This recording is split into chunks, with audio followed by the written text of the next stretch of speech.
Привет, привет, привет, привет. Я сейчас нахожусь в Калифорнии, в Лос-Анджелесе, район самый потрясающий, район Беверли-Хиллз. Кто я такая? Меня зовут Алина, и я маркетолог с более чем 10-летним стажем. За это время я работаю в таких больших корпорациях, как Nestlé и Ferrero. Перед тем, как переехать сюда, я руководила командой трейд-маркетинг или шоппер-маркетинг Ferrero. Чем я там занималась? Я отвечала за знание и понимание потребителей, за развитие и продвижение брендов, таких как Рафаэлло, Ферреро Роше, Нутелла, Киндер, и делала это на международном уровне. Переехав сюда, я готова своими знаниями делиться. Привет, меня зовут Даша, и в нашей команде я отвечаю за SMM и диджитал-стратегии. Более того, я занимаюсь этим уже более 5 лет, всему научилась на практике и даже создала свой собственный стартап. Это было первое онлайн-медиа в России, посвященное свадьбам, называется проект Vibes. Мы достигли в свое время более 1,5 миллиона подписчиков на разных медиаплатформах, и примерно полгода назад проект успешно продали.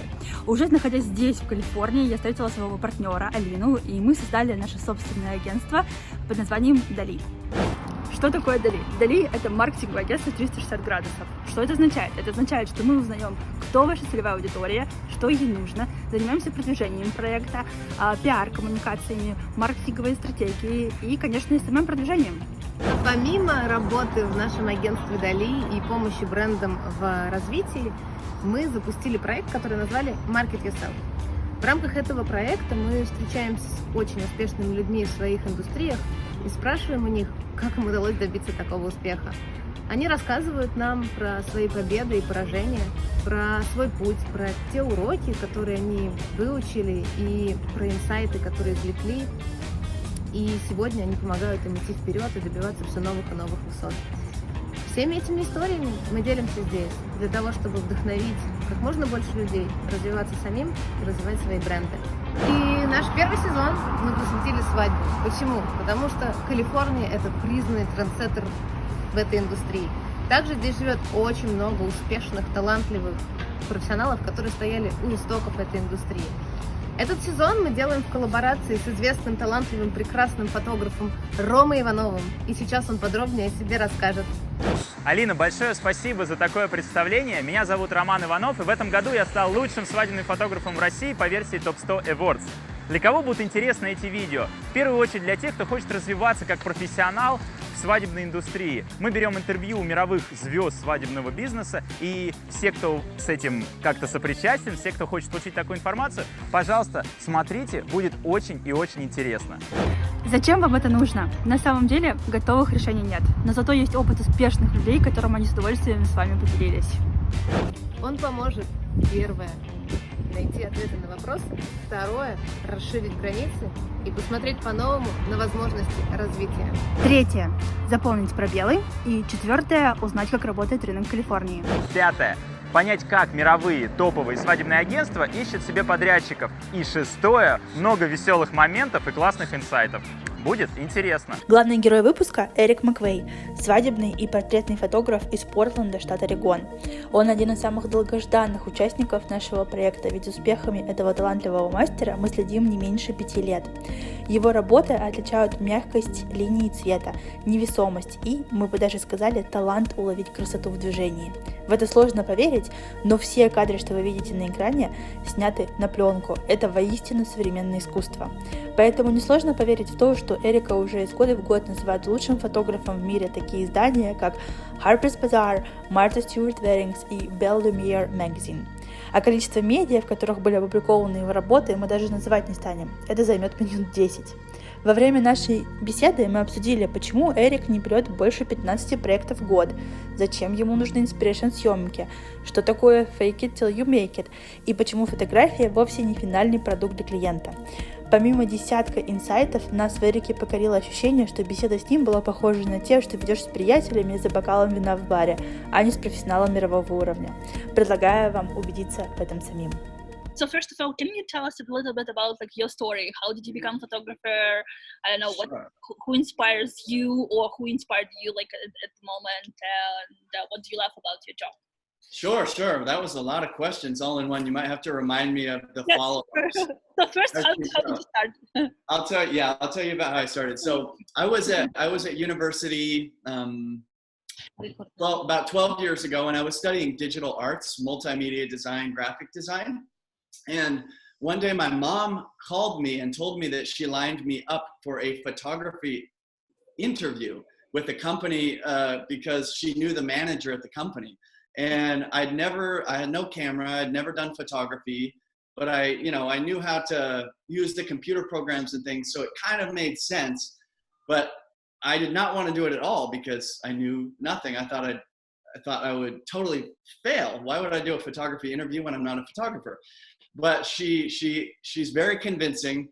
She thought I'd be good at photography, and she convinced me to do the interview. And my friend Stephen Wood, who is the owner at Photovision Film Lab, who is an amazing lab, the lab that I use. You work with him, yeah. Yeah, I work with them. They're my oldest friends since childhood, and their lab is right in my hometown, so it works out great for me. I never have to ship film, which is it's really so fun. nice. I don't lose sleep like most of you, Yes. other film photographers who have to send it through the mail. So yeah, he showed me how to use the camera. In a couple days, I did the interview and got the job somehow. I don't know why this company hired me, but it was a pretty big corporate commercial photography job, and I got basically a whole year worth of work from it, and I just learned photography as I went along. And that I feel like that was kind of the best thing for me. The best way to learn photography was not really by taking a class, or it was really by like diving in head first and being forced to learn how to use the camera and being forced how to work with light and work with people. So from there, once that job ended, I didn't really know what kind of photographer I wanted to be, because this was more commercial work. And the problem is I live in a pretty small town, and it just wasn't going to be possible for me to live in this town and have a successful career as a commercial photographer, because there's just not work to be done. I can make a couple $100 shooting a real estate listing, or shooting some photos for like a small business, but there's not enough to sustain a business and make a living that way. So I had to do what I didn't want to do at all, which was have to shoot people, because it seemed so difficult at the time. I'm kind of introverted, and especially back then, I barely knew how to use the camera and work with natural light or studio light or anything, and then add kind of directing a person or people to the whole, everything that's going on. And it just was so overwhelming. So like my mom and my girlfriend used to come with me on photo shoots to help direct my clients back then, because I had no self-confidence in it, and I didn't know what I was doing. So, I would shoot like senior photos. I don't know if that's big where you guys grew up, shooting like high school seniors. Oh, okay. Yeah, I think we have those. Yeah. And then I got my first wedding, which was just a family friend. They paid me, I think, $500. And again, like my whole family came with me to carry around lights and carry around battery packs. And this wedding took place at a hot springs, a nude hot springs. So there were naked people running around, like not guests of the wedding and not the couple, thankfully, but running around all over the place. And Nice. I still, at that point, I didn't know what I was doing at all. And I just, like we talked about, kind of faked it till I made it. From there, I booked a little bit bigger wedding and a little bit bigger wedding and a little bit bigger wedding, and gradually started to learn how to interact with people. I think that was the biggest barrier for me, is really like posing and directing and being personable and not being awkward. It's like so tough when you just start out, when you're trying to, organize everything in your head as a photographer, all the other things you have to take control of with the light and the camera settings and the environment and all of that. So when it all started to come together, I gained a lot of confidence and I started to love what I do. And I started to love shooting people and shooting weddings because I was actually kind of good at it. And, I started out shooting digitally because back in 2009, that's when I started. That was really what everybody did. Film was at a low point, I would say, right around then. And a couple years into shooting weddings, I found out about film really through Jose Villa's work. Is probably the main, point of inspiration for me at that point in my career. And when I knew that I wanted to shoot some film, I emailed Jose and asked him about taking part in his workshop. And he was like so kind and generous and got back to me right away. And I signed up the next day and bought a Contax right after that, and a Contax 645 medium format film camera. And I had not shot a single film image before I left for his workshop, but I brought only that film camera to the workshop. And I said, if I'm going to try to be a successful film photographer and give it everything that I have to really invest fully and take a leap of faith and get outside of my comfort zone and know that I'm not going to fall back on what was comfortable, which was shooting digitally. And so, I brought that camera. They gave me a bunch of film at the workshop. Jose and all of his team and the people that he brings on for his workshops are all incredible. I'd never been around, like, not only wedding professionals that were at that level, that were willing to share their knowledge and expertise, but also to be around photographers like me who were attending, who were at the same point in their career, who I could have camaraderie with and, kind of learn and grow together and ask, I could, after the workshop, I could hop on the phone with somebody and really like talk through issues or thoughts, issues with clients or thoughts I have about publication and submissions and contracts and anything and everything under the sun. I'd never really had that before, that sort of sense of teamwork and community. I'd always thought up to that point, my parents are small business owners and they have a little bit more of like a competitive, cutthroat approach to business. It's not like you have to be friends with the opposing. So they own picture framing stores, and it's not like you're going to be friends with the other picture framing store owners in town, and that's going to benefit you in some way. Really, it's like, any sale that they get is a sale that I don't get.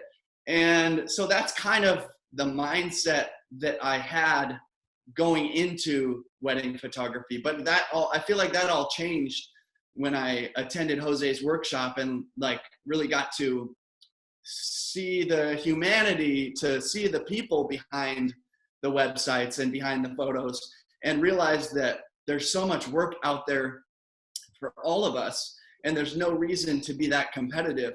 It benefits all of us to kind of have that community and work together and help one another with referrals and giving advice, having conversations. All that stuff has been so important, for me throughout my career. And that's kind of where it started at Jose's workshop in 2011. From there, at that point, I was shooting, all of my weddings took place in probably like a 100-kilometer radius, I would say. All of them were within, either in my city or a couple hours away. And, my goal, it was something that was really important, and in one way that I'm very, very lucky, and something that I owe my success to is that I have a really smart wife who has worked with me full time. She's also beautiful and hilarious and all that stuff. She's worked with me full time on the business since 2011, and her background is in PR and marketing. So she's been kind of the brains behind the machine, behind the operation. And, you know, especially at that point, I really just like deferred to her and followed whatever she thinks is going to be good for the business. I will do that because she knows, you know, she knows the marketing, she knows the corporate world, she knows how to make a brand have legs and get seen. So that was a huge benefit to me. And the reason I bring that up is because jumping back to 2011, at this point, we made some goals, and the whole approach was to all of our actions needed to be to benefit those goals, to lead to achieving those goals. So we said we want to shoot outside of Oregon and get a little bit more well-known and start booking weddings that are in California and in other places in the US, and then beyond that. So we wrote these things down and said, what do we need to do to achieve those things?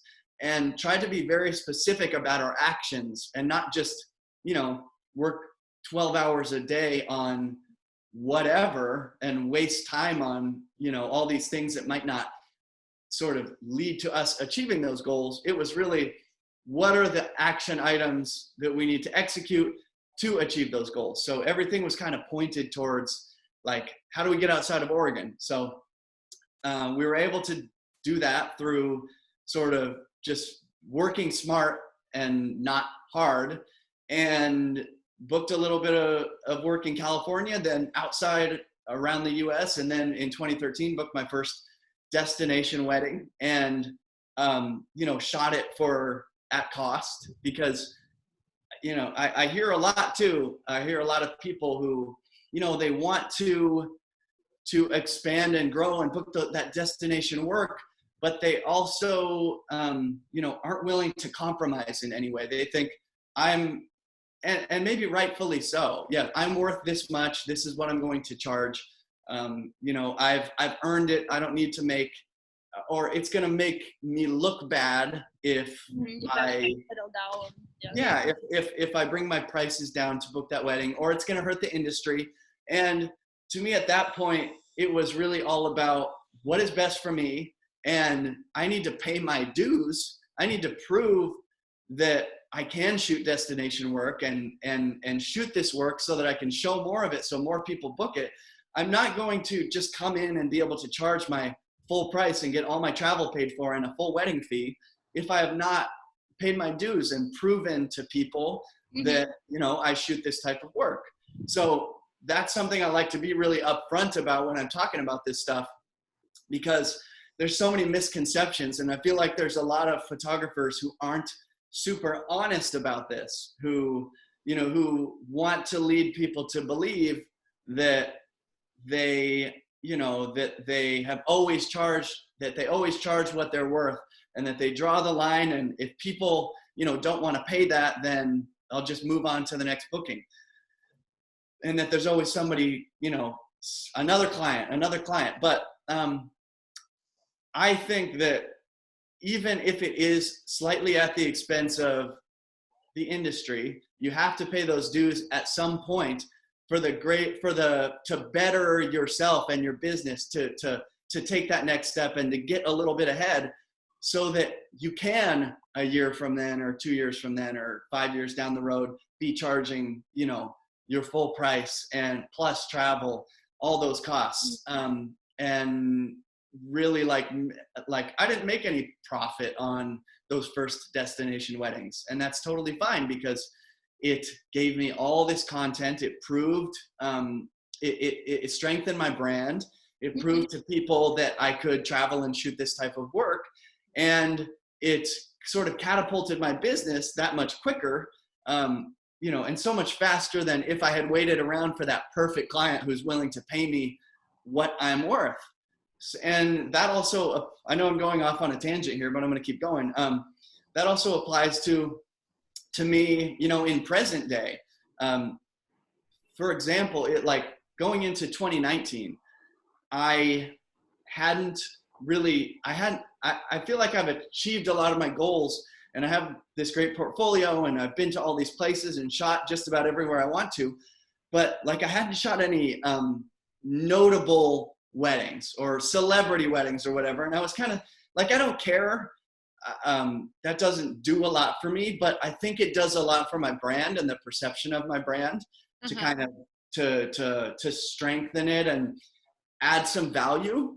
So I didn't need it personally to prove anything to myself, but I knew that for my brand, it was an important step. And, you know, I just felt like I was at the point where, man, I feel like I should have a couple of those under my belt by now. And, you know, I had tried to go the route of, they're going to pay me what I'm worth, because, you know, people had come in the past and said, shoot it for free. And, you know, I'd had the offers to shoot some of those weddings, but either the paycheck wasn't there, or there wasn't enough in terms of the publication after the wedding that was going to make it worth my while, and it never made sense. And finally, you know, this past year, I got a couple offers to shoot weddings like that, and I shot them at cost. I didn't really make anything on them. But I had guarantees that those weddings were going to be featured in Vogue. And that for me made it entirely worth it. You know, they paid my costs, and I was getting this, I hadn't been in Vogue before either. So that was like, yes, amazing. It's in the contract. They're not going to pull the rug out from under me. This is happening. This totally makes sense. And, you know, I'm always looking and still looking for those opportunities that make sense. I'm never so established in my career that I'm not willing to make concessions, not willing to sort of humble myself and say, you know, I'm not worth this amount in this scenario right now. I'm going to have to do this in order to be worth this amount next time, and make that sort of natural progression. And just to finish out your question, because I've really gone off here. No, it's really cool. It's really cool. About, you know, my career and history. Yeah, really, like since 2013 till now, I've just been shooting like 15 to 20 weddings a year. They're almost all sort of destination events, because where I live is a very small market, and people just don't it's just not a big wedding market. People don't invest in weddings here like they do in a lot of other places. So, you know, all my weddings I have to get on a plane to go shoot every wedding. And that's why I like to keep it to a relatively small number. You know, I never want to go beyond like that 20 number, because that would drive me insane. I'd be away from my family for over 100 days a year, which again, it seems, you know, it can seem very romantic, and you can see you don't live this life, actually. Yeah. It can seem very appealing, and it is. I would not want it any other way. I'm so thankful. But, you know, at this point, after doing it for 7 years, I got to do it for probably 5 years with my wife. She would travel with me everywhere, and that was amazing. That was like, you know, give us all we can take. We'll go anywhere, everywhere. We get to do it together. It's super fun. But now I have a family, a little girl, and I don't want to be away for 100 days a year unless I'm, you know, charging enough to be able to provide enough for my family that it makes it worth it. So priorities change a little bit, and I feel like I'm finally getting to that point where I can make decisions in that way, and make decisions really for the I'm just lucky to be established enough where I don't have to hustle quite the same amount that I had to for all these years leading up to now, where you know, I can try to draw the line at like 15 weddings and be home with the family more, and still, you know, find that balance between being on an airplane all the time and, you know, being at home to read my daughter a book before bed, because that's so important now. But yeah, I think I answered that question in less than 20 minutes. No, it's such a great story, but And now that's really true. yeah, but now I'm curious, do you still have this like dream maybe destination or dream like maybe a favorite celebrity or something for whom you will do it like for free, or I don't, if you can share it, if you can share this I don't know, dream. Gosh. Just wanna wait a second. Thank you from all Russian photographers. It was so inspired. It was very nice and big inspiration. Yeah, thank you very much for that. You just show the way of progress for all of us. Because in Russia there are no photographers such level as you. So now even the best of us can see our future, and the future is a family, and you save your time for your family. It's the most important.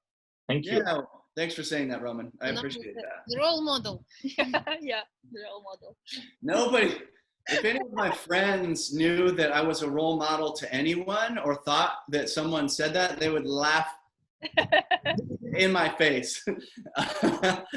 You know, things are changing. Things are changing. Oh my God. But you are. But you are. Yeah, you You have to can- admit. we will just send your friends like this special like recording, like when we are saying that you are like Teaser. our role Yeah. model. Send that to them. I'm going to show them this. This is proof. Yeah. Yeah. Your daughter, that like maybe Like maybe your daughter is hesitating. So lots of people older than she, and you're a role model for them. Yes, yes. So coming back to your dream wedding or event. dream destination Yeah. or whatever. I mean, because something needs to drive you. Yeah, like now you're at this I'm place curious. when you choose. Yeah, you are at this point which Yeah. we consider When you like, choose. yeah.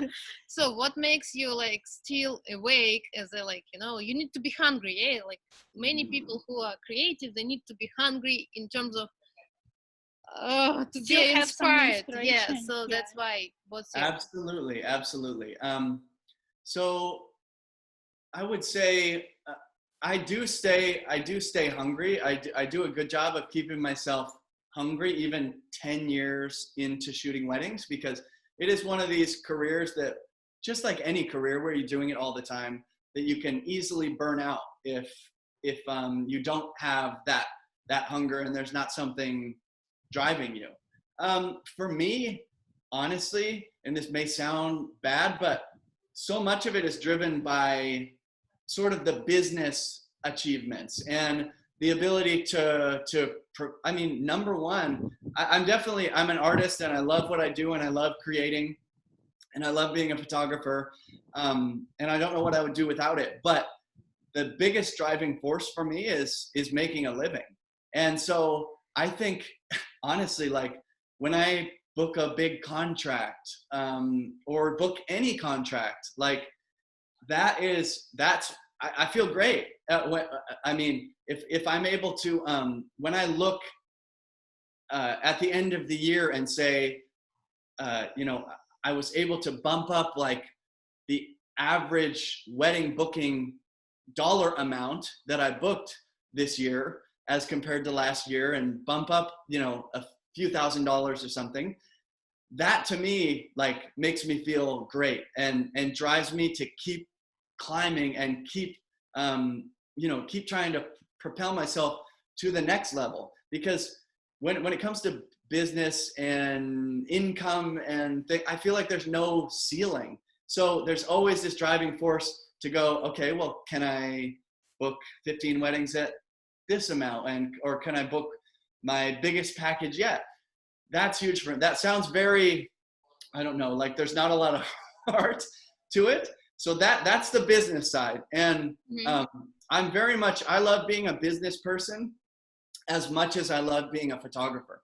So there is a balance in that way. I have the two sides, and I think that keeps it interesting for me, because there's the business achievements and then there's the artistic achievements. I don't get really anything out of, you know, looking at my follower count and having it be higher than it was before, or you know, being published in this publication or that. Like, honestly, like, you know, if I get even having my first, like I mentioned before, being in Vogue for the first time, I mean, like, I'm working and working and working to try to secure that feature, and everything I'm doing is to reach that goal. But when that feature comes out, I maybe look at it for a minute, and I don't care at all. It doesn't do anything for me. What it does is it tells me that I'm doing the right things, and it strengthens my business, and I know that I'm going to be able to continue to generate more income.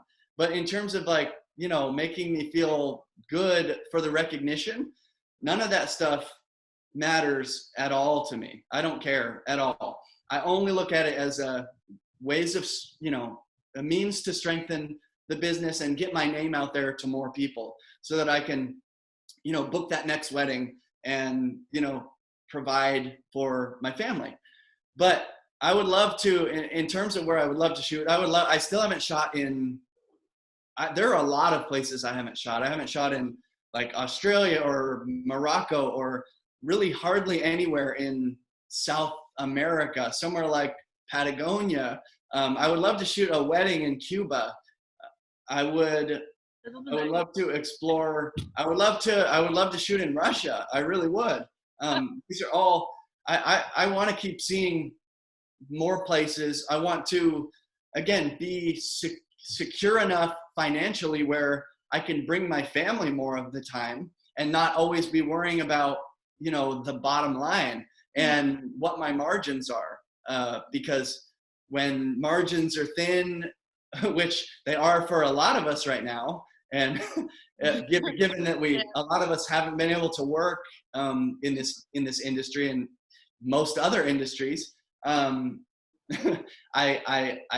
can't do those things as much as I would like to. I'm not, like, financially free right now as much as I'd hoped, and it's not to any of our own faults, but it always makes life a little bit more stressful and a little less fun when we have to think about those things. So, you know, my goal is always to, you know, just position myself, keep getting my name out there, keep booking those weddings, and really just not have to worry about money as much, so that I can enjoy life. And I think that's really what it's all about. And, you know, the type of weddings that I love to shoot and want to shoot more of, it's really not, it's not like, oh, I have this celebrity I want to shoot, or this musician or whoever. It's shooting more clients that, you know, appreciate what I do, who appreciate photography. I love small events. I just shot an amazing, like, the first time I've shot in 6 months, I shot this amazing elopement with just the couple, but really fantastic production, you know, great planner, great production. Mm-hmm. And the couple just, like, loved each other. They loved photos. The environment was beautiful. I love when I can just, like, have a ton of time on a wedding day to explore an environment and shoot portraits, and where there's just not a lot of stress. And, you know, if I can shoot more weddings like that, or at least a few every year, I love every wedding I shoot, especially because I limit the number to around 15. And that helps me in so many ways to be artistically inspired every time I go out and shoot. So I might only pick up a camera 30 or 40 days a year. And that's including rehearsal dinners and welcome dinners and engagements. I might only shoot 5 engagements and 1 family session, and, you know, 5 rehearsal dinners and 15 weddings.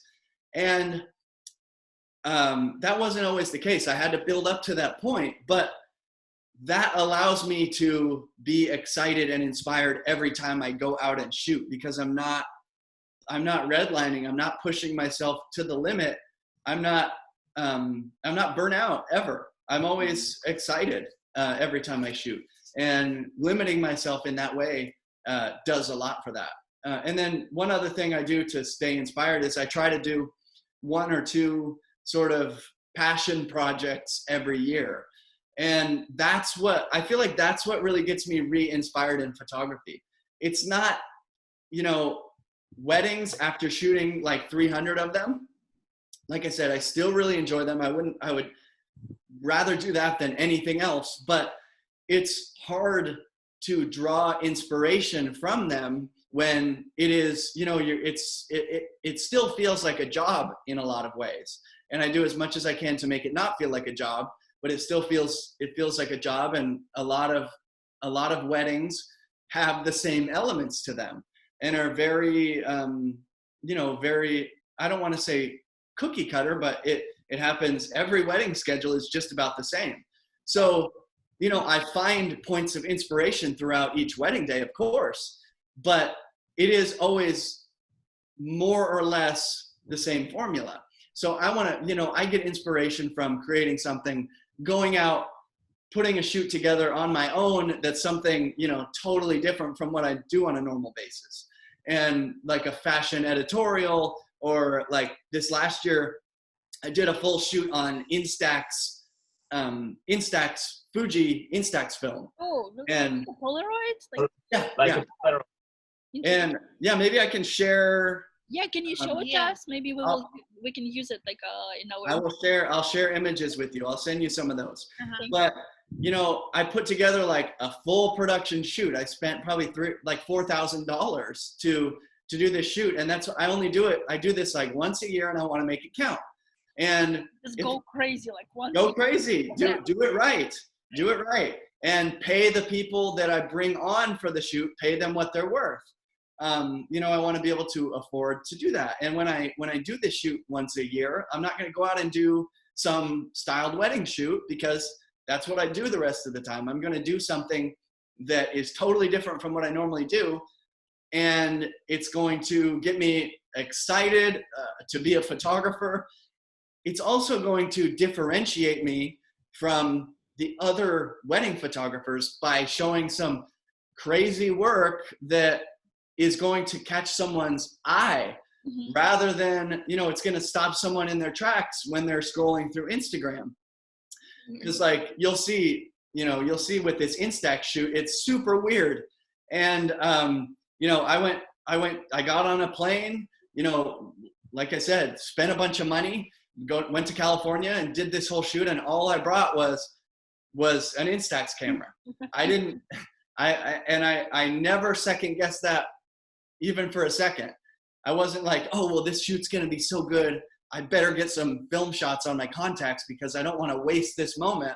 I was like, no, I'm going in, I'm going deep, and no excuses. I don't want to reach for that other camera. I want to be fully into this medium. And when I post the photos of that on Instagram or wherever, or even maybe on an editorial section of my website, people are going to go, holy shit, this is not what I'm used to seeing from a wedding photographer, or maybe any photographer. Because if I follow a bunch of wedding photographers, I'm seeing the same stuff all the time. And clients who start following a bunch of wedding photographers and who are getting married and choosing a photographer, like, I got to find a way to stand out. And because like there are so many of us who create amazing images, I'm not better than, there are thousands of photographers who are just as good as me, but it's all about capturing the attention of that potential client. And like I said, these shoots, they help to re-inspire me, and they can capture that attention and differentiate me from my competition. Yeah, I love it. But I think we're just getting close to the personal brand. I loved this part, and you told us about like how to like get out and like publish your work so the clients will see you, or to do some like unusual projects, because like clients, to be honest, they don't usually see the differences. They like, okay, this is beautiful. Why is like shooting on film is so expensive? Like I will better do it like on digital camera. So what do you think, is it essential to create like your own personal brand and to tell a story about yourself, to tell a story like, I don't know, how do you see the world, about your family, or I don't know. And I know you not share much like about your family, so you kind of draw in a line. So this is, I will show you, but this is like, I will not. So can you tell us about like your point of view, like about the personal branding? Definitely. Yeah. It sounds like, yeah, you've noticed that I kind of keep it, I share basically my photos and kind of let them speak for themselves. And, you know, I don't want to spend all day on Instagram and live life through social media. So I wouldn't say like I'm private on social media because I want to keep my family super private and I don't want to show a glimpse into my life. I think more has to do with the fact that it's a slippery slope. And if I feel like, you know, I need to share something every day or take pictures of my family or daughter or my house or what I'm doing, and I'm always thinking about, I need to get this photo so that I can share it to my social media, then that's always that program is constantly running in the back of my head. And it affects how I live on an hour-to-hour, minute-to-minute, day-to-day basis. It's too much a part of my life. I want to separate from that. And part of how I protect myself and am able to separate from that is just by saying, I'm just going to show photos and post, you know, 1 photo a day or 5 photos a week, and let that be me and let that be my brand, and hope that that's enough. So I think that brand being important for your business. I think, to me, like there's many different routes you can go with your brand and how outspoken you are and what you're sharing, or whether you're writing a lot or whether you're just showing pictures. I think the most important thing is that it feels genuine, and that it feels like that you don't feel like you're having to be a different person, that you're portraying a different person to the world just to book weddings or just to sell online courses or sell books or whatever it may be. There is definitely nothing wrong with that. Absolutely. But I feel like people can tell when you're not really being yourself, or you're doing something because you think it's what you're supposed to do or what you're supposed to do. You know, I've done the same thing. Like when I'm promoting our online photography course, you know, I felt kind of gross having to sell it and having to, you know, make that sales pitch and be super vocal and post a bunch of stuff. Like it never feels right. And some of that has benefited me in the sense that it sells some courses. In other ways it hasn't, because I look back on stuff and I'd be like, man, I kind of wish I'd just like done what my gut told me to do and not what I thought we were supposed to do or what others were telling me I needed to do to sell a course. So yeah, I mean, there's people who are super like lively and outspoken and constantly posting, and their personality is like married with their brand. And I think that's super cool, because like I see people who pull that off very successfully, and it works for them, and they seem really happy. And I think that's great. I wouldn't be happy on a day-to-day basis if I was operating that way.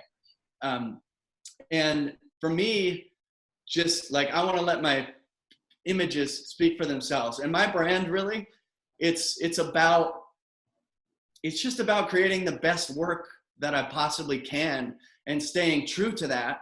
My brand is really like sharing my artistic vision in an honest way, not letting any sort of outside elements affect the way that I am moving forward in the way that I shoot, or, if ethereal, whimsical, romantic photos are suddenly now, all the rage, or epic, digital, wide, whatever photos are really popular? Should I be changing what I do because maybe I'm behind the trend? Maybe I need to get ahead of the trend, and this is what's on the horizon, and I'm going to fail if I don't sort of subscribe to this style.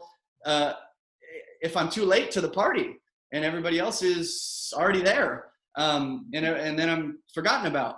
You know, if I thought that way and I was constantly letting those outside influences affect me, I think that I wouldn't be being true to my brand. My brand would suffer for that.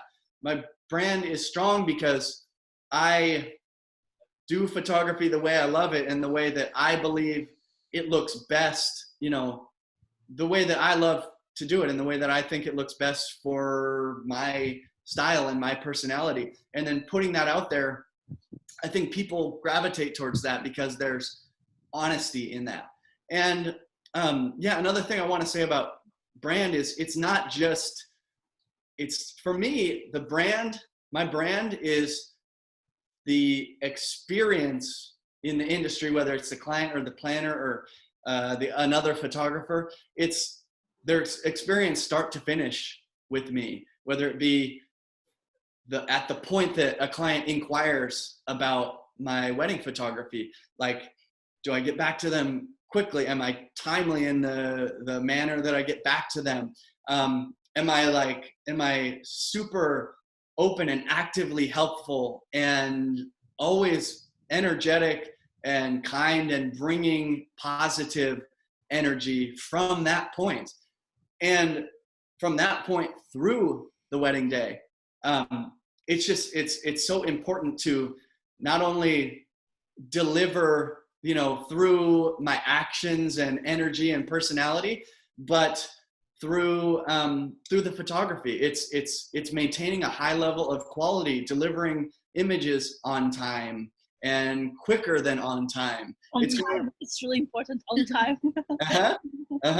It's exceeding expectations. It's being communicative and being willing to, you know, help my clients choose their engagement outfits or sending hair and makeup artist suggestions. It's that start to finish experience and sort of never letting anyone down at any point along the journey that, you know, makes my brand. I just want my brand to be like high quality in every possible sense, in every step of the way, and in everything that everyone sees.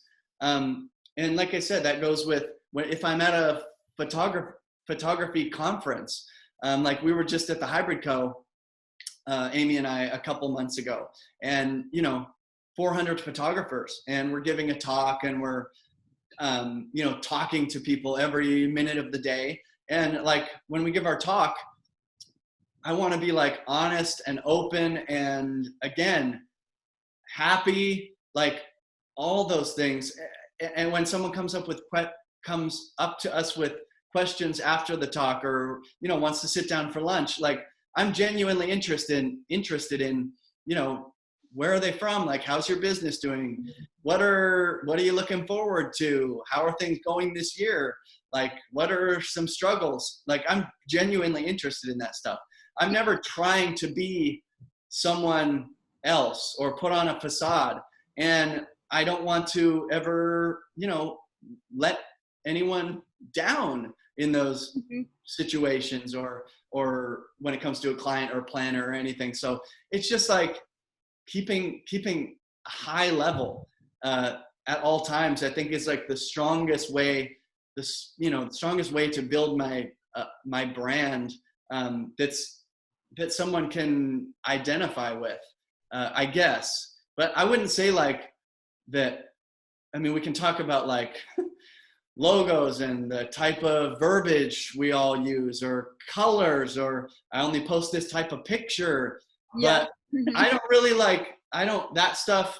It's important to have consistency in that respect, but it doesn't drive everything that I do. I don't think it's the most important thing. That's not why, you know, someone's going to come and book me. I think it starts with great photos and continuing just with being a nice person who delivers on promises and gives a great experience like all the way through. And you know, someone on their wedding day just wants to book somebody who takes great photos and is pleasant to be around and doesn't let them down. And you know, if you can find a way to get your work out there so that people can see it and get in touch and potentially book you as a photographer, though, I mean, then just being a nice, normal person is a huge benefit. As I also feel like, you know, I do a lot of wedding, you know, interviews with clients who are potentially going to book, and I book a lot of people just because I think I jive with them right off the bat. And I think that a lot of, you know, if they're interviewing 3 photographers, they want somebody who they can get along with on the wedding day, because they're going to be with them more than they're going to be with anybody else. And they want to just know that, you know, you're a nice, good person who's not going to be weird and not make them feel weird while you're taking their pictures, not make them feel awkward or you know. But by the way, I mean, I think that many people feel awkward. Yeah, so it's like it's like, yeah, that's why like it's so important if you can help them to feel real. Yeah, and this is, yeah, in the end of the day, yeah, it really matters a lot how they feel. Yeah. Huge. It's number one. Yeah, I think it's the number one thing, besides also making them look good and taking great photos. But you're gonna take that much better photos if they feel like they look good, and if they aren't thinking, or if they aren't so wrapped up in the fact that this is a photo shoot and having a camera shoved in your face. Exactly. I need to feel nature. Yeah. Yeah. Exactly. I'm not there. Yeah, I'm and not this here. is a big stress. I mean, I know for couples it's a big stress. I mean, Of course. to try to feel natural, because even like they love each other, but as soon as you appear on set with camera, somebody's everything watching. changes. Somebody's like big brother watching you. Yeah. Well, That's why, but it's really great that you touch this point, that like the final product, it's not only how great you deal with camera and how you can do maximum out of Yeah, it's about your doing professional, personality and how you're dealing with people to make them feel comfortable and share your energy and being themselves, or maybe even the best way of themselves. And this is lots of about relationship. It's not only me and my photo, it's relationship, couple relationship, and this energy. So that's really cool that you touched it. And I mean, and you shaped it in a very beautiful phrase. Yeah. Mm-hmm. what's more difficult for you is to make your clients comfortable, feel comfortable, or find the way of shoot or point of view, or find the best light? What part of your work is more difficult? Yeah, I feel like at this point, I've been shooting long enough where, you know, recognizing an environment and finding that light and knowing my camera settings come very easily because of the repetition, because of shooting so much over the course of this 10 years. So, and also, you know, diving headfirst into film the way that I did. And I didn't really talk about this a ton when I was talking about how I started in photography and film. But when I started shooting film, I said, I'm going to go all in, not only at Jose's workshop, but after the fact. Coming back from that workshop in November, wedding season started in like March. And my first wedding, I shot almost entirely on film, that first wedding. I did a few shoots ahead of time to like get used to the camera as much as I could, but I didn't make excuses. I knew I wanted to shoot on film in the future. I wanted to be a film photographer. So I knew I had to dive in as quickly as possible and get good at it as quickly as possible and have all this great film work to share so that I could book higher end clients and book clients who were looking for film. So the reason I mentioned that is because that helped me get comfortable with film super quick, and to the point that I don't have to think about, metering or my camera settings, or am I loading the film right, or is this environment environment and light going to look good on film at this point, because I've done all that over the past 10 years. So all of that stuff now I don't have to think about because I'm so comfortable with it. So I would say, to answer your question, Roman, definitely it's still working with the couple is the most, and I don't want to call it difficult, but it's the most difficult and nerve-wracking part. That's the part I'm going into on every wedding day. I'm not worried about, can I make beautiful photos, or can I find the right background, or find the right light, or am I going to mess up my film because I exposed it incorrectly. All that is like out of my head. And that is because that's all out of my head. It's allowing me to focus entirely on the couple and posing them and making them feel comfortable. And I go into every wedding, every engagement, whatever it may be, with this little bit of like stress and butterflies about, am I going to be able to say the right things? Am I going to be able to get them to feel comfortable right away or at any point?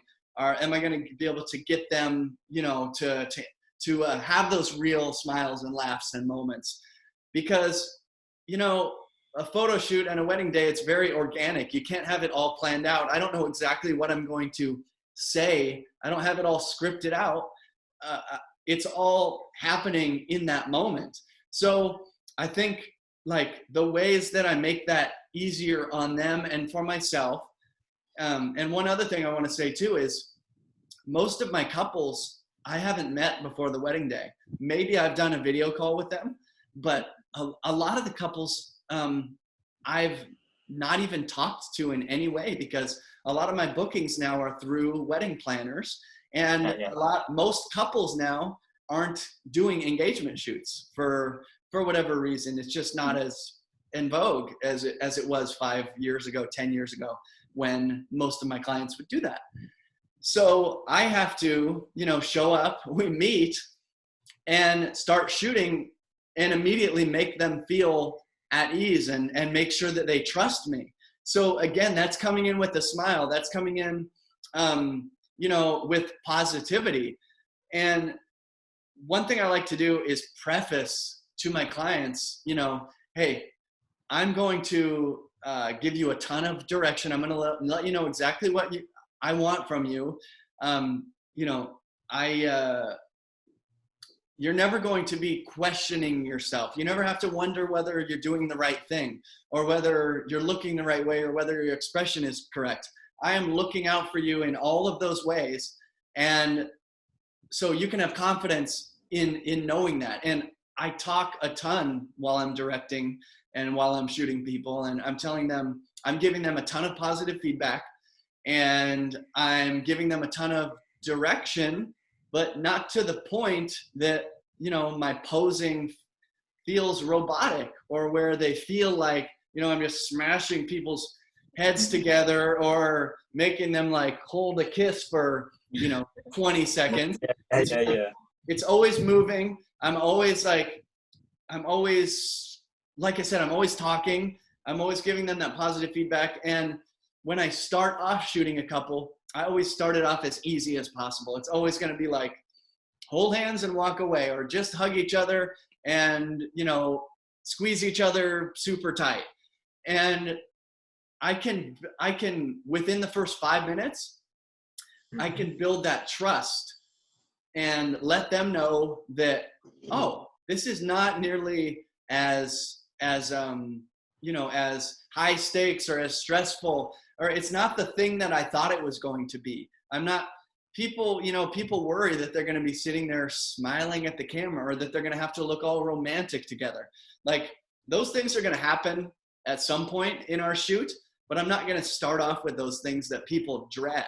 I want to set the tone that this is easy, it's fun, it's just like you guys are hanging out together, and I'm giving you enough direction that you know what to do, but really, like, we're like walking through this wedding day, holding hands and kissing and hugging just as a couple, as opposed to feeling like we're doing it for the camera.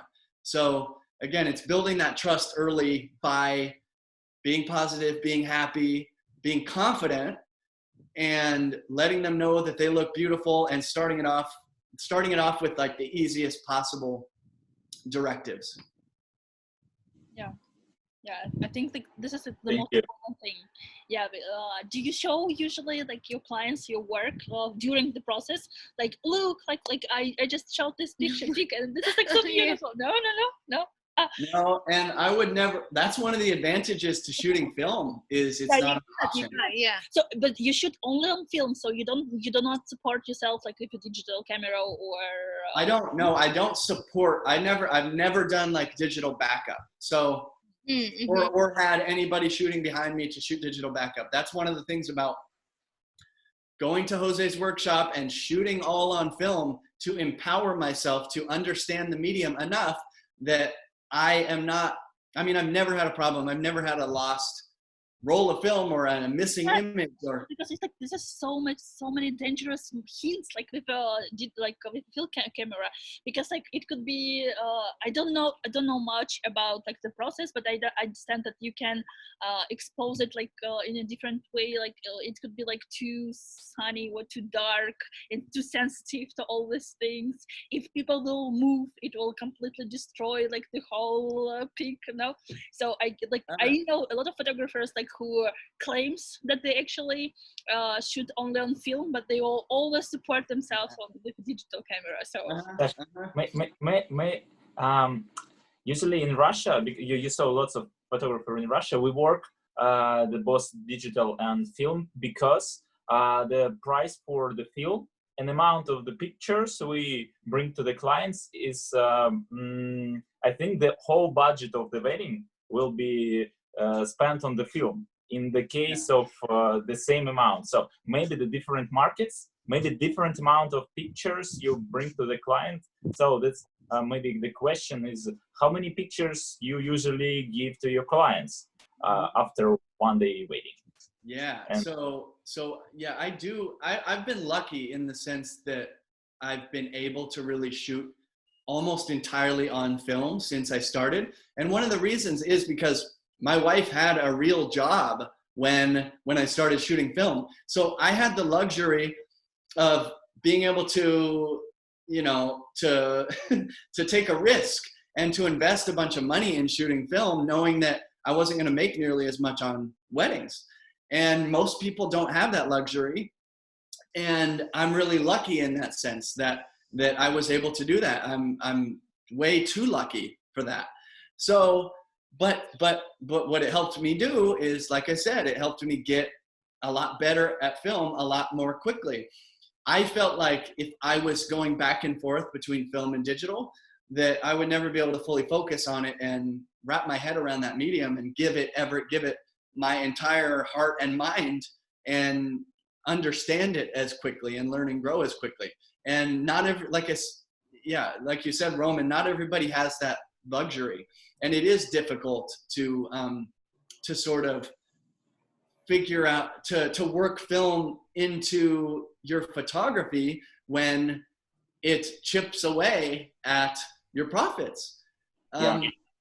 So your question was how many images do I deliver? So I do call myself a film photographer, and really most of the time I'm shooting, I don't have a digital camera.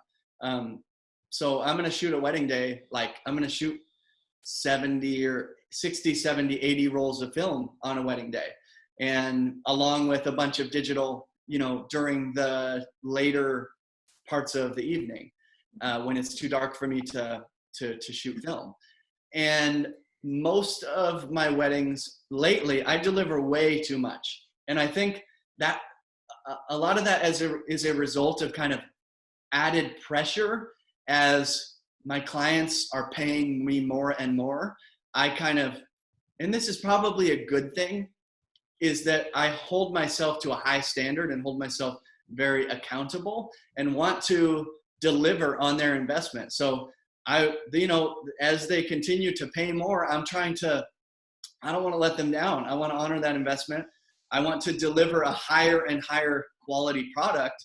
And, you know, for me, part of that is just shooting a bunch. That doesn't mean like I'm spraying and praying and, you know, just shooting a bunch of junk and delivering like, you know, 5 shots of the same pose just so I can deliver a bunch of photos. Mm-hmm. That's not what that means at all. I'm still very thoughtful, you know, about what I'm shooting and what I'm delivering, but I'll deliver 1,200 to 1,500 images for pretty much every wedding that I shoot. Wow. And again, I do not think that that's what photographers should do.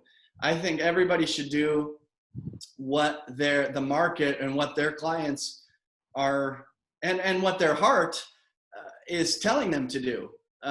You know, there are photographers who could deliver 100 photos of a wedding, 100 photos in a gallery, and it could be much stronger than my 1,500 photo gallery, you know, because I mean, what's the client really going to, how many photos are they going to hang on the walls? How many are they going to look at over, you know, over the decades and generations from now?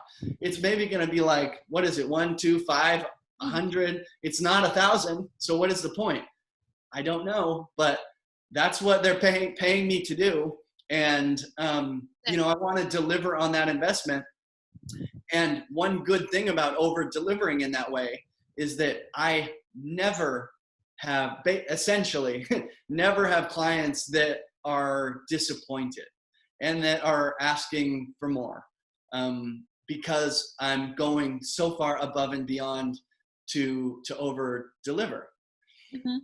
And and you asked about showing clients, you know, during the photos while I'm shooting them. And even if I was shooting digitally, I would very much try, unless I was really excited about the photo, like, oh, I absolutely know that they're going to be pumped about this and that it's going to make them excited, then I would strongly avoid that, because I think it just opens a can of worms. You know, there's the it's not a standard I want to set. I don't want to have to do that all the time. I don't want to do next day edits and previews and things. I don't want to have to show clients, you know, what the photos look like while I'm shooting them. It's just, I think it's easier for me not to have to. And maybe I worry too much that, okay, I show them this one photo. People are very, you know, particular about themselves. If you're showing someone a picture of themselves, they're not going to be thinking about, oh, is this a beautiful photo? Is the light good?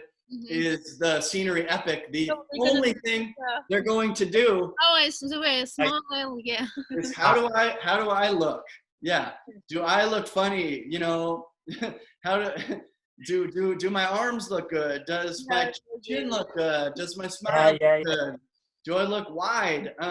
Like, it's just, I don't want to open that can of worms. And that's just me, though. I think that there are photographers who benefit from kind of those faster turnaround preview type things that get people excited. And it depends what market you're in. Some markets really expect that, you know, it becomes like, some things become an expectation for whatever reason.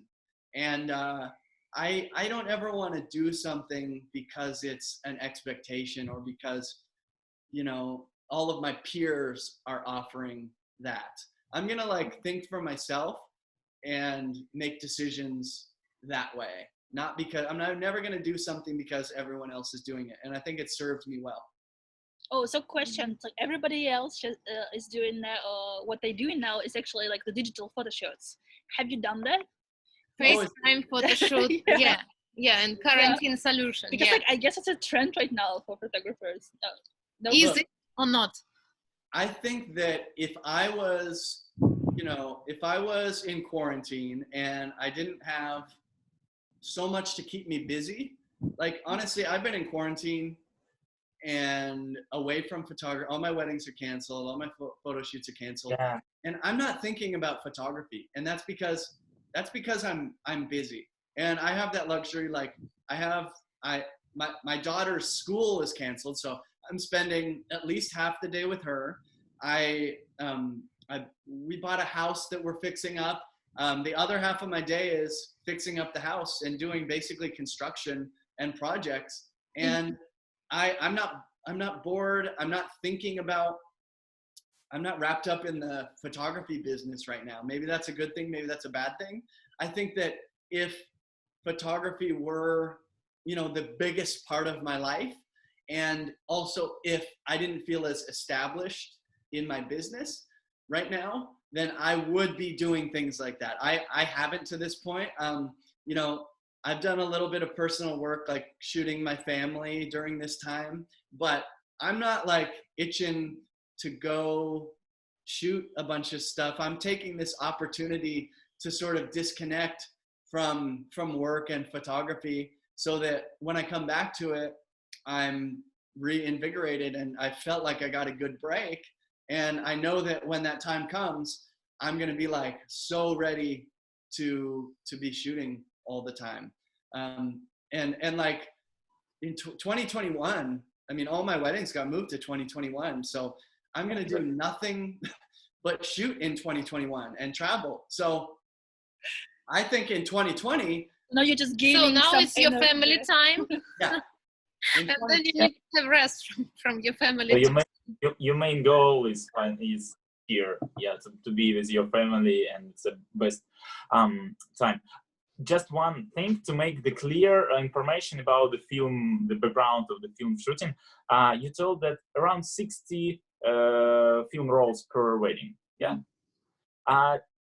We will have Russian people who will watch this interview, and I just want to say that it's 96,000 of rubles, around 100,000 of rubles just for wedding. It's 1.5 thousand. It's gonna be $1,500. Yeah, $1,500 for the wedding. Yeah, it's a very important information for all film photographer who will watch it.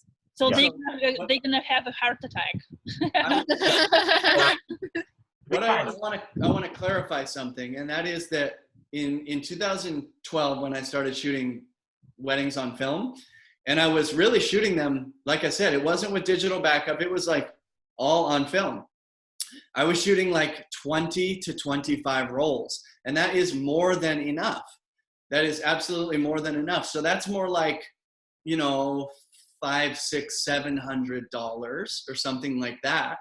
And I was delivering closer to probably, if I'm remembering correctly, 500 or 600 images total for the wedding. And that is absolutely more than enough. People should not feel like they need to come in and shoot that amount of film to properly shoot a wedding on film and to compete with, very established photographers who are spending that kind of money on film. This is like a luxury I've gained over the years of building the business. I'm always looking at, I've always still had to look at my margins, and I mean, how much film does it make sense to shoot? How much can I allocate towards this wedding and still make a profit and still, produce beautiful work that fulfills the expectation of my client? So that's a delicate balance. And I think everybody has to, make that choice for themselves. What is difficult, what I don't like seeing, and it's unavoidable sometimes, is when a photographer, considers themselves a film photographer and only posts film photos, but then shoots 5 rolls of film at a wedding. I have no problem, morally, that doesn't matter at all to me. It's all about, is that what the client expected? It's fulfilling the expectation of the client, and if they're seeing full wedding galleries ahead of time and they know exactly what they're getting, then that's great. But I never wanted to, have a client come in feeling like they were going to get one thing and then give them something totally different, or, change the way that I shoot in order to save money and disappoint the client in any way if the expectation was set in a different way.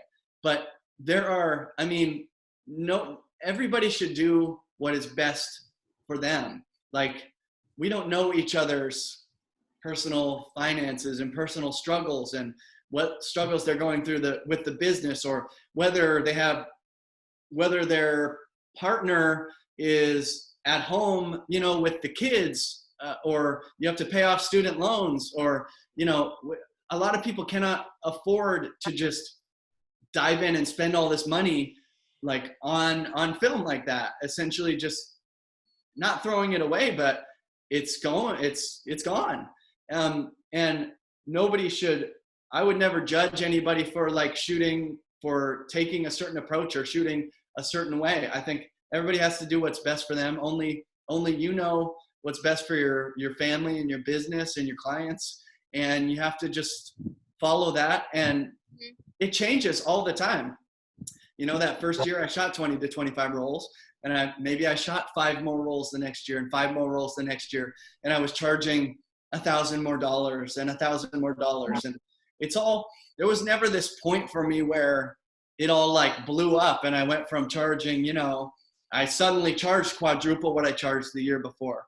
It was like, this has been chipping away at a natural progression and grinding and building the business, taking it step by step, little by little. And I, just like everybody else, had to watch my margins and watch my profitability and monitor, you know, pay somewhat attention to how much film I'm shooting, and am I spending too much on film and travel, and am I making enough profit?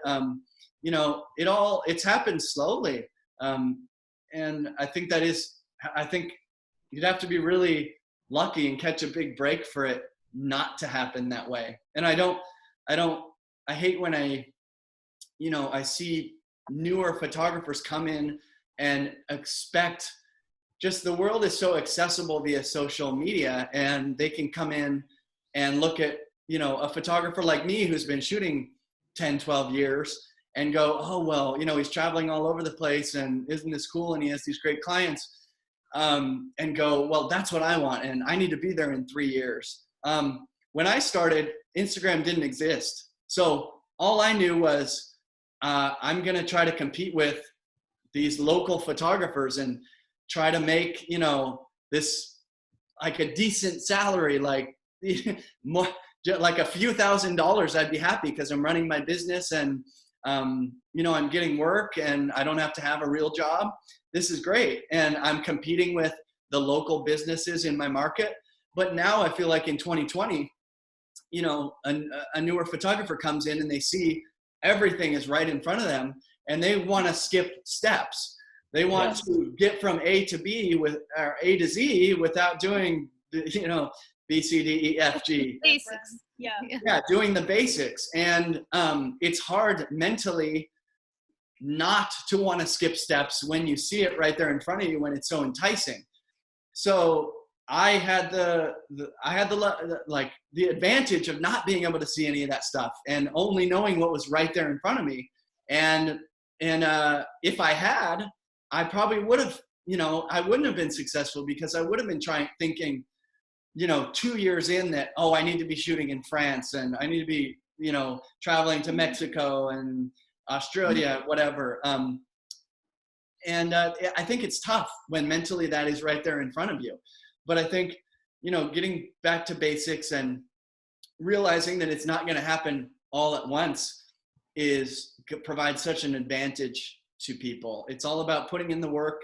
It doesn't mean you're failing if, you know, you're only 1 year to the next, you're getting a couple more, one destination wedding that next year. And then the next year you're only getting a couple and your pricing is going up, you know, $500 or $1,000. Like that is how it works for everybody in the real world.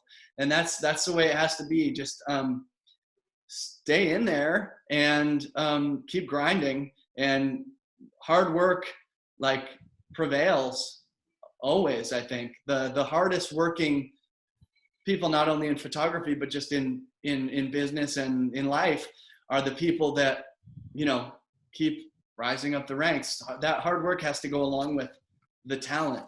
And I think, you know, with the hard work has to come being realistic and taking those natural steps and not trying to bite off more than you can chew or skip steps. Yeah, that's true. But I mean, like the world shifting like so fast, and right now, like social media, for example, Instagram, it takes like the huge role in the in the success, I guess, for every brand, especially if a personal brand. So, what do you think about the social media these days? Is it enough, actually, just to build your personal brand on Instagram, or gain some more followers to attract clients? Can you tell us maybe, in a percentage, how many clients did you get like through Instagram, or it's more like the word of mouth thing? Yeah. Working with agencies, yeah. Yeah. Maybe now and like previously, how it Yeah. How did it Yeah. change? Yeah. So I feel like it changes every year, and that's really important to say. You know, when I started out, it was all word of mouth, and then it became Facebook and Google and everything kind of local. Then it became like vendor listings on wedding websites. Okay. Mm-hmm. But here's the deal. Like at 1 year, I remember spending $10,000 on Style Me Pretty vendor listings, just on advertising. And it was great. And that's how I started to book all my work outside of Oregon, my home community. That's how I started to book work in California. Then I paid, so I was like, this is great. It's worth every penny. I'm going to ride this pony. The next year, I basically booked almost nothing from it because they allowed a ton more photographers into their listing, into their, not to single them out. And it was good for, it was hopefully good for their business, and I totally understand it. Yeah, but not for. But it wasn't good for me. It wasn't good for me because, their recommendation no longer held as much weight to it. It was no longer held that importance because instead of looking in Oregon and there are 3 photographers, you look and there were 12. And, clients were reaching out to every single one of them and price shopping and assuming, oh, all these photographers are the best. They're all the recommendations. So I'll just take I'm definitely not going to take one of the top 3 most expensive. So the reason I bring that up is I didn't then pay the $10,000 again the next year because it worked and, must have just been an off year. I'm sure it'll work again in the future. I pulled that. I said, this isn't working. We need to look at the world, the current state of the world and what is working. Take a step back and look again and reallocate that money towards something else that is going to work. So in my career, like I would say at that point, that was probably in like 2014 or something. And I would say at that point, it was like, I was not really getting recommendations from planners. I wasn't getting them from vendor listings. It became all Google. And like some Instagram and maybe a few wedding planners. And today, 6 years later, I would say it is Google. So having good SEO, search engine optimization, where if people are typing in, film wedding photographer, then my name's going to be at the top. Best wedding photographer. Best wedding photographer In the world. in the world. Erich McVey, number 1. Number 1. Yeah. Oh my God. But if they're searching in those, those phrases, if they're typing in those phrases, then I'm going to be at the top. So I'm going to be very calculated and thoughtful about, how I'm on the back end of my website, labeling, my website title and my tagline and my image descriptions and all that stuff so that that SEO gets stronger and stronger. And then the other part of that, while we're on the topic, is getting work featured. And I'm still going to get work published. I wouldn't say as much as I can, but because I want to show only the best of my work that represents my best work and what I want to shoot more of. But I want to share enough of it to strengthen my SEO and strengthen my brand so that more people are being exposed to my work. So, as you guys know, backlinks from websites that are featuring my work or a photo or whatever, if they're linking to my website, that's all making my SEO that much stronger. So, having those keywords and then getting those features and backlinks, those are kind of the two prongs to my Google attack. So I would say like a third, is still from Google, and a lot of people are finding me on some of the lists that some of the publications come out with top photographer lists. I see that a lot, and that's been awesome for me. I don't know how I got onto those, but I'm lucky enough that I did, and it's working. It's helping. And then Instagram is probably a third to probably more than a third of people are finding me on there. And part of that too has been like, I hosted my own workshops for years. And when I host my own workshops, it wasn't always about, do I make a bunch of money from the photographers attending this workshop? It's, does it strengthen my brand and make me look, like we were talking about earlier, it's fake it till you make it. Does it make me look like a bigger deal than I am? Teach, actually, like, because when you become a teacher, it has actually like the game. Exactly. Like, You're becoming on the top. Yeah. If you're a teacher, people automatically assume that you're well respected and that you're at the top of the industry. And when I started doing them, I really wasn't at all. I knew we could, I knew that I had a lot to say and that I could teach. And that, there were enough photographers that were interested and that we'd book up the workshop. But like the main goal of it wasn't to make a bunch of money from the workshop. It was to get my name out there even more. And all those photographers who attended the workshop would post their photos from the workshop and tag me. And that got me like a bigger and bigger following because I'm sort of connected to all these different people who are now tagging me. And that same goes with providing images to publications like you guys. Like, you have an entirely different audience from the one that I already have, potentially. Yeah. And, you're going to graciously share my work and post about it. And, those people are going to go and find me and follow me, hopefully. And that exposes, more people to my work. And then, of course, like I said, I don't care at all about having a big following. That number, Instagram followers doesn't matter at all. But what it probably means, how it probably benefits me is that when someone does come across me on Google or someone tags me on Instagram, and then that potential client goes to my profile and they see that I have this number of followers, for whatever reason, there's this added sort of respect or clout that comes along with it.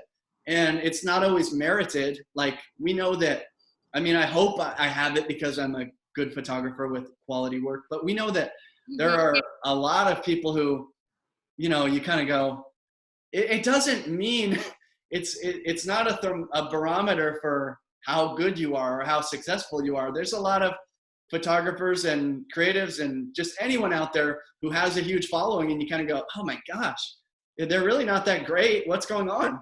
How did this happen? Right. Yeah. Big problem. Still, it matters. I don't remember what we were talking about. You might have to remind me what we were talking about. No, I think you actually answered our question. I think my question is, like, every industry now speaking about social media, and it's really important. And yeah, you need to bring like brand yourself on social media, but still, wedding market, as you mentioned, is really small. Yeah, and at the end of the day, it's human beings. So who make it real? Yes. How as a professional now, and especially like maybe you when you try to establish yourself, how you stay connected with this industry? Yeah, because it's not only Instagram and Google search, it's sometimes Personal. much more. Yeah, especially before. But so how you feel about that? This is That's a great question. And that reminded me what we were talking about before, which is where I'm getting my referrals from. And the last thing I wanted to mention was probably a third to maybe a half now are finally coming from wedding planners and sort of repeated work with, you know, a handful or a couple dozen wedding planners who send me clients. And that's been huge because it took me a long time to get to that point, to establish those relationships and establish that trust and prove to them, because, you know, when they recommend vendors, they need to, their name, their reputation is on the line. So they need to trust that that vendor is going to deliver because they're recommending them to their client. So it's important that it's someone that they've worked with before that they know is going to deliver. And it's taken years to build that trust. And so it's now finally, you know, producing a lot for me. And that kind of brings me to your next question about real relationships. A couple things for me are first of all, staying connected with, you know, those planners and other photographers just on a personal level. There's like a lot of beautiful, interesting people out there in this industry, and a lot of them are like really close friends of mine. And I don't keep in touch with them, whether it's a planner or a photographer, because I have an ulterior motive and because it's going to, you know, benefit me in some way, and, you know, that they're going to send me more work. I do it because I'm genuinely interested in them and I enjoy our relationship. And, you know, people gravitate towards others who are genuinely interested in them, and that it doesn't explicitly seem like you're trying to get close to them for the purpose of furthering your business. So I try to go to a couple different, like 1 or 2 events a year. I've been going to Engage Summit lately. I've done a couple of those and it's been huge. It's been huge for me. Not only like creating more, I just feel like creating real deep friendships with industry people, because there are no industry people in my town. I don't spend any time with people on like an extended period of time on a regular basis. And so I need to you know, actively put myself in these positions, like going to Engage, where I'm going to be around all these people for 5 days, really spending quality time and like not only having a ton of fun, but developing our relationships more, getting to know each other more, and meeting new people that I haven't met before. So, you know, I went to my first Engage conference like a year ago, and there were all these wedding planners there who I'd never worked with before, but also never met. And all it took, there were a couple planners who, you know, we know of each other and we've talked on a peripheral level, you know, through Instagram or following each other, or maybe they reached out about a wedding, you know, once or twice, but we've never really worked together. And literally, you know, there's a lot of people there. So there were a couple planners who I only talked to for 5 minutes, but having that real in-person, like seeing someone eye to eye and understanding, like knowing that they're normal and kind and not a weirdo, you know, in real life, like creates this instant trust that you can't get any other way from, seeing someone in person. And I got wedding referrals from those planners the weeks after, just meeting them and seeing them for 5 minutes. Because into the eyes, yeah? Exactly. Because people just want to, people want to know that once you see that's a real person, it makes, for some reason, and I get it, it makes a big difference when you as a planner are taking that leap to recommend someone to your client. I also go to, like I mentioned before, I go to Hybrid Co, which I love. I've been to a couple of those, and I went this year, and I'll go to an Engage, but this year. But Hybrid Co is great. It's puts me, around all these photographers who are at varying stages of their career, and like it reinvigorates me, as a photographer, to be able to talk photography and be around all these like-minded people for an extended period of time, not just through text messages or DMs or whatever, but to have face-to-face conversations. It's it's huge. And I want to, there were a few years where, even I would say like 2013 through 2018 maybe, where I had a couple close industry friends who I talked to, but that was it. Like, I didn't really have this desire. I have a lot of friends and family really close, who live where we live and who fulfill all those needs of having those personal connections and being able to spend a lot of time with them because they're so close. And so I never felt the need to have those close relationships with industry people through those years. I was kind of like, I don't really need it. I don't feel like my life isn't weddings. My life isn't photography. I've got enough as is without that. And I've just, through the past couple of years, really realized that I was missing out on a lot. And I mean, even after going to Jose's workshop and being around people, I kind of let that fade away a little bit, just keeping in touch with a couple people. And, that was enough because I was staying busy, but I was missing out on a lot of great people, and, from a business standpoint, it's great too. It's, you're top of mind, you're around all these industry people. And the more you're top of mind and the more you're really, like we said, seen eye to eye, the more, a wedding planner is going to think of you first when they have this new client, because there are so many talented people for them to choose from. So it creates an advantage in that sense. And I don't want it to seem, like it is all about that ulterior motive and business and money and booking stuff. It's a part of it for sure, but I think the bigger part of it for me is that it is genuine, and that I am genuinely, personally getting a lot out of that stuff, and that's why it works for me. Yeah, that's true. I think like the most important thing, it should be honest, because you always feel that the people actually trying to meet you for a purpose. I kind of like feel it a lot here, like in Hollywood, because here people, I didn't have this experience before, but people here, crazy about networking. Yeah, here people are crazy about networking, like during hiking, line for a coffee, and the only time trying to get something from you, like, who are you? And then they realize you're not useful for them. They immediately like lose all the interest. Well, yeah, it's when you get that Facebook message from a friend you haven't heard from in 10 years, who wants to get together for coffee, and they're probably selling something.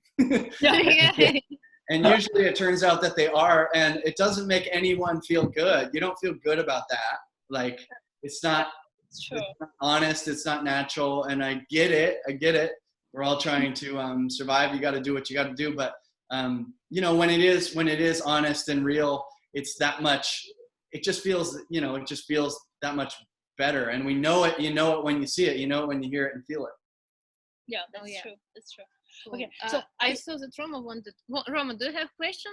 No? I actually I have plenty of them, but I'm afraid to take I mean, more Okay, than then more than only one.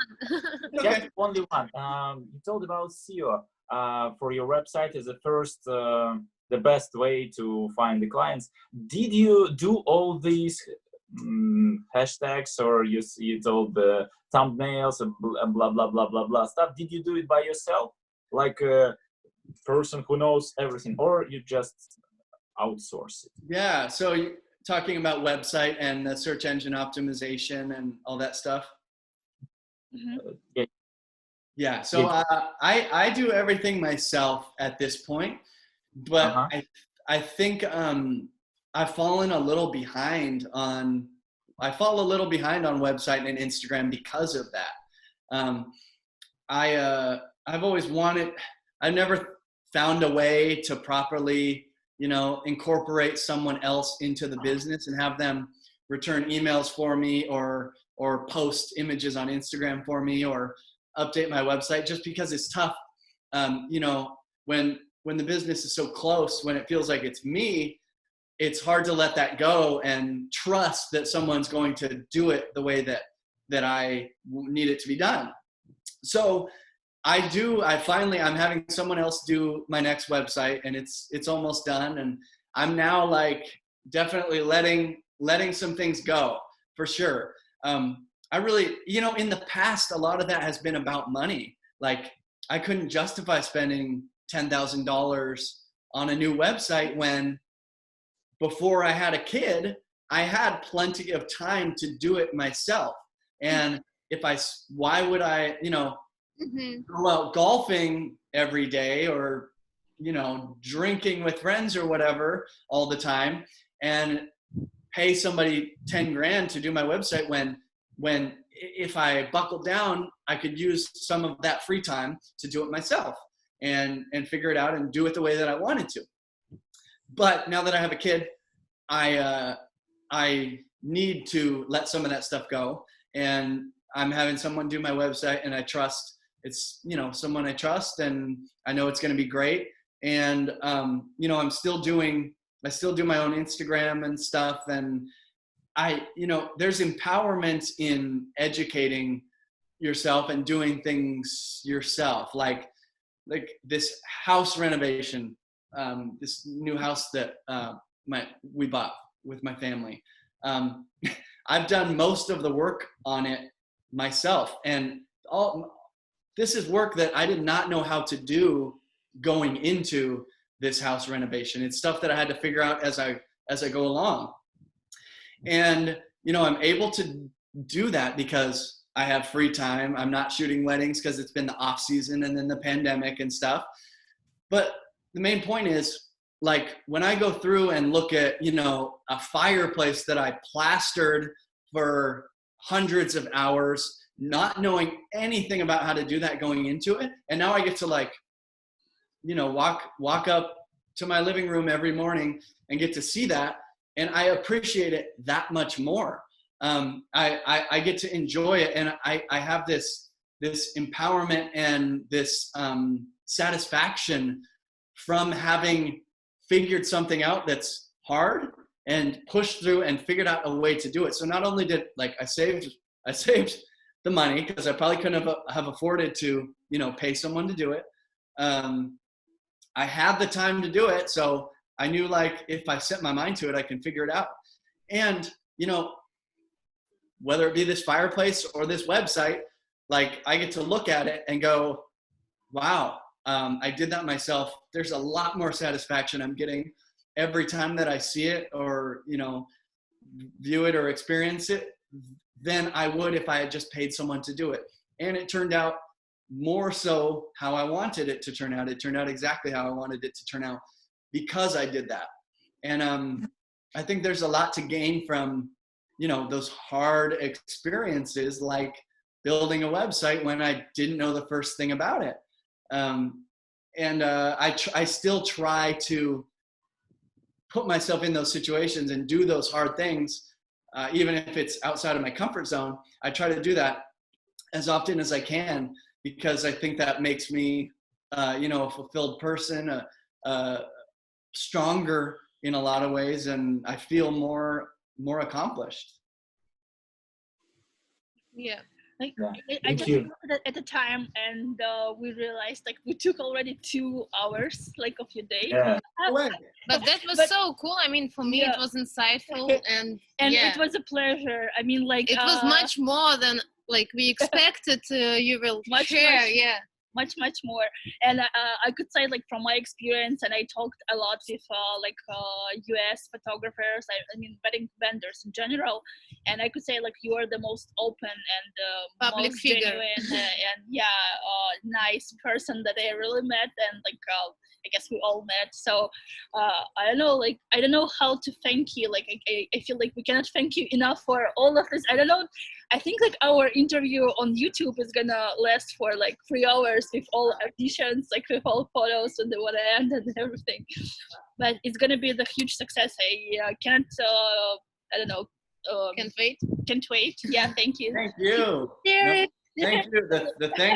The thank you is the fact that you asked me to do this, and then I got to hang out, and I appreciate all your kind words, and just the fact that you'd have me on and share this is awesome for me too. Yeah, it's been so great to get to know you guys a little bit, and hopefully we'll definitely keep in touch. And You let know, me know. actually, we come in Portland in August for a digital summit. You have amazing digital summit with speakers like from Nike's, I guess Amazon, Yeah. whatever. So maybe we'll text you, and if you will be around, like Yeah. grab a Coffee. No coffee. selling. We'll just grab coffee. Nothing, Yeah. we have nothing to sell. We have nothing to sell. I would love that. So that's this August. You're coming?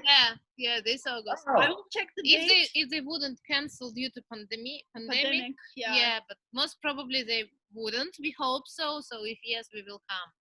Okay, please let me know, and we'll grab coffee, and I'll sell you like an online photography course and whatever else I have to sell.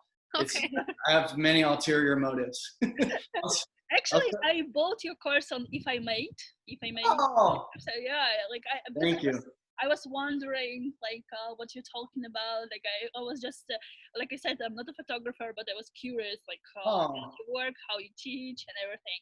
And I watched a couple of live videos of you and Amy on Instagram. I remember when you were selling this course. Yeah. Oh, this is like well really Oh, thank you.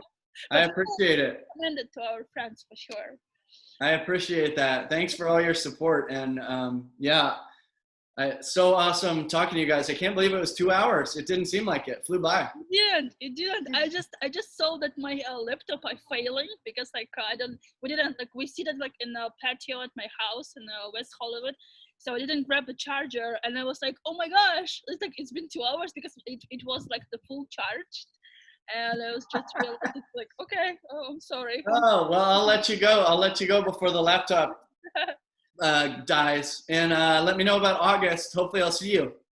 Yeah, and I will email you later today to remind you. Maybe you will send us this like beautiful photo shoot for Insta, and maybe something else. Yeah, Let me know what you need, and I'll get that over to you. Sure. Thank you. Thank you so much. Thank you, Roman, Daria, Elena. Thank you. Thank you so Bye. much. Bye. Если вам понравилось это видео, То ставьте лайк. и подписывайтесь на нас в Instagram.